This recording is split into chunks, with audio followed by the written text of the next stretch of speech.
비행기표를 다 예약을 했는데요. 예, 예. 가서 받으러 가니까 다른 사람들은 다 주면서 내 건 안 줘요. 예, 그래서 내 건 안 나오느냐 그랬더니 뭐 이렇게 맞질 않나 그래요. 왜 안 맞냐 그랬더니 이건 나는 처리 못하겠고 매니저한테 가보라고. 예.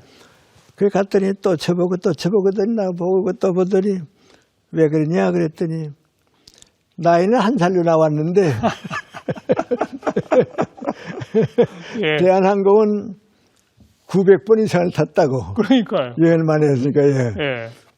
그래서 내가, 이거 맞는다. 그래서 그 컴퓨터에서 100은 필요 없으니까 아마 뺐을 거라고. 그랬더니 그런가 보다. 그래서 저, 107세까지 살면 예, 예. 초등학교 입학하라고 이제 연락이 올 거예요. 한 번 나한테 연락을 했어요. 그래야지 오라고 말이죠. 만났습니다. 이 자리에서 윤 전 총장의 김 교수를 향한 첫 질문은 제가 정치를 해도 될까요?였다.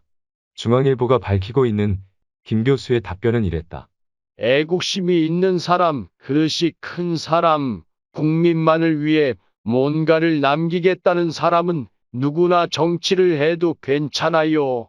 당신은 애국심이 투철하고 헌법에 충실하려는 민주주의에 대한 열정이 있는 것 같아요. 적극적으로 정치 안 하고 권하지도 않겠지만 하면 안 된다는 것도 아니에요. 너무 걱정은 하지 마세요. 그야말로 우문우답이라는 생각이 든다. 윤 전 총장이 김 교수를 찾아가 정치에 대해 묻는 자체가 이미 정치 행위인데다가 김 교수의 원론적인 답변에 정치를 권하지도 않고 말리지도 않는 애매한 태도를 보였으므로 그럼에도 두 사람의 만남만으로 이미 세간에는 자기 방식대로의 큰 의미를 부여하기 시작했다. 한 사람의 됨됨이를 평가하는데 존경하는 사람이 누구인지를 물어보면 그 사람의 가치관을 가늠할 수가 있다는 말을 부인하기 어렵다. 윤석열 전 총장은 김영석 명예교수의 100년을 살아보니 저서를 읽고 감명받은 것으로 알려졌다. 김영석 명예교수가 누구에게나 존경받는 것은 단지 오래 살았다는 이유만이 아닐 테다. 그는 어떤 철학을 쌓아오며 이제껏 살았을까? 오늘은 100년을 살아보니 저서에 깃든 그의 생각 속으로 잠시 들어가 보고자 한다. 김 교수는 100년을 살아보니 저서에서 많은 사람들은 물질적이며 가시적인 것들을 소유함으로써 주어지는 만족감을 행복이라고 생각한다고 했다.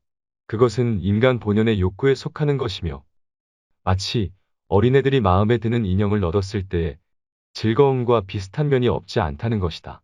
적지 않은 사람들이 정치로 대표되는 권력을 소유하기를 원하는데 지배하고 싶은 본능, 강자가 되려는 의욕, 야망을 채우고 싶은 삶의 욕망들이라는 것이다. 그런 것들을 소유했을 때는 만족과 즐거움을 누리며 우리는 그것을 행복이라고 여긴다. 그러나 이런 것들은 소유에 해당하기 때문에 상실했을 때는 고통과 불행으로 바뀌게 된다고 보았다. 1920년생인 김 교수의 이러한 성찰은 1900년생인 에리 프롬의 저서 소유냐 존재냐의 본질적 물음과 일맥상통한다. 소유를 위해서 살면 안 된다 하는 주님의 뜻입니다. 그리고 요새 우리 정치 얘기들도 많이 하는데요. 정치가 그렇습니다. 정치나 권력은 자꾸 가지는 게 아닙니다. 그 예수님께서 여러 번 가르쳐 주셨는데요. 정치나 권력은 소유하는 게 아니다. 그것은 국민을 위해서, 세상 사람들을 위해서 봉사하는 거다. 그겁니다. 예를 들어 말하면 이제 대한민국을 비롯해서 많은 나라가 있잖아요. 많은 나라가 있는데 모든 국가가 국민을 위해서 반드시 해야 할 일이 세 가지가 있습니다. 그걸 못하는 정부는 나라 구실을 못하고요. 그런 나라는 불행합니다. 그 세 가지 가운데 첫째가 뭔지 아십니까? 절대 빈곤에서는 벗어나야 합니다. 지금 아프리카나 이런 나라에 가보면요. 배고파서 굶주린 사람들이 많이 있거든요. 그건 정치가 해결해 줘야 합니다. 그 다음 두 번째 민구안이 병들어서도요. 고침을 받지 못하는 사람은 없어야 합니다. 그래서 정치는 다른 건 못해죠. 병든 사람들이 가난하더라도 치료를 받을 수 있는 사회는 꼭 만들어줘야 합니다. 세 번째는 민구안이 문맹자가 없어야 합니다. 교육은 반드시 해야 합니다. 그럼 내가 정치를 한다 하는 건 뭡니까? 적어도 그 세 가지를 해결하기 위해서 봉사하는 겁니다. 그 세 가지를 해결해 주기 위해서 내가 정치 책임을 맡아야 합니다. 근데 그 권력을 내가 가지려고 하니까요. 정권을 내가 장악하려고 하니까요. 정치가 병들게 되고 불행해지고요. 잘못되게 되는 겁니다. 내가 옛날 14살 났을 때 중학생이 됐습니다. 난 시골에서 자라고요. 평양에 우리 학교까지는 한 20리 됩니다. 가서 이제 입학 시험을 보고 이제 돌아와서 아버지 보고서 나 합격이 됐다고 그랬습니다. 그랬더니 우리 아버지가 그날은 가만히 계시고요. 다음 날이가 그 다음 날 한번 날 불러요. 불러더니 너 이제 중학생이 됐다 하니까 내가 너한테 할 얘기가 하나 있다 그러세요. 그게 무슨 말씀하시는가 했더니 네가 이제부터 긴 인생을 살아가게 되겠는데 항상 나와 내 가정 걱정만 하면서 살게 되면 내가 가정만큼밖에는 성장을 못한다. 이 다음에 직장에 가서 친구들과 더불어 열심히 일하고 사회를 위해서 노력하게 되면 직장의 주인만큼 올라간다. 직장의 지도자만큼 올라가고 사회 지도자가 된다. 그런데 꼭 같은 사람들이 민족과 국가를 항상 걱정하면서 살게 되면 그 사람은 자기도 모르는 동안에 민족 국가만큼 커지는 법이란다. 그 얘기입니다. 내가 민족과 국가를 위해서 일하는 것만큼 내 인생이 보람있고 행복하고 존경받을 수 있다. 그게 봉사의 정신입니다. 근데 나도 그걸 오래 깨닫지 못했습니다. 연세대학교 이제 교수로 가게 됐습니다. 지금은 안 그렇죠. 옛날이니까요. 그때는 좀 그랬습니다. 가서 이렇게 쭉 살아보니까요. 교수님들 가운데 상당히 많은 교수가요. 내가 학교를 위해서 무엇으로 도와드릴까? 어떻게 학문을 해서 우리 대학을 빛낼 수 있을까? 그 생각보다는요. 봉급이 올라가나 안 올라가나 보너스가 나왔으면 좋겠다 말이죠. 대학으로부터 내가 무엇을 얻을 수 있는가 더 많이 얻기를 원해요. 물론 월급이 올라가면 좋죠. 보너스가 올라가도 좋죠. 그런데 내 사랑하는 제자들이 등록금을 내지 못해서 고생하고 있는 거 다 보면서 내 월급이 올라갔으니까 좋다. 그건 좀 나도 교수이지만 그건 좀 부끄러운 생각이죠. 학생들 위해서 우리가 있지 않아요. 근데 옛날 보면 가난한 때니까 그랬겠죠. 그런 얘기들 안 해요. 근데 이런 교수님은요. 공무원들은 그런 사람들 더 많았던 것 같아요. 옛날은 뭐 완전히 그랬던 것 같아요. 근데 이런 공무원이나 교수들은요. 교수가 65세 되면요. 대학이 잊어버려요. 대학이 잊어버리고요.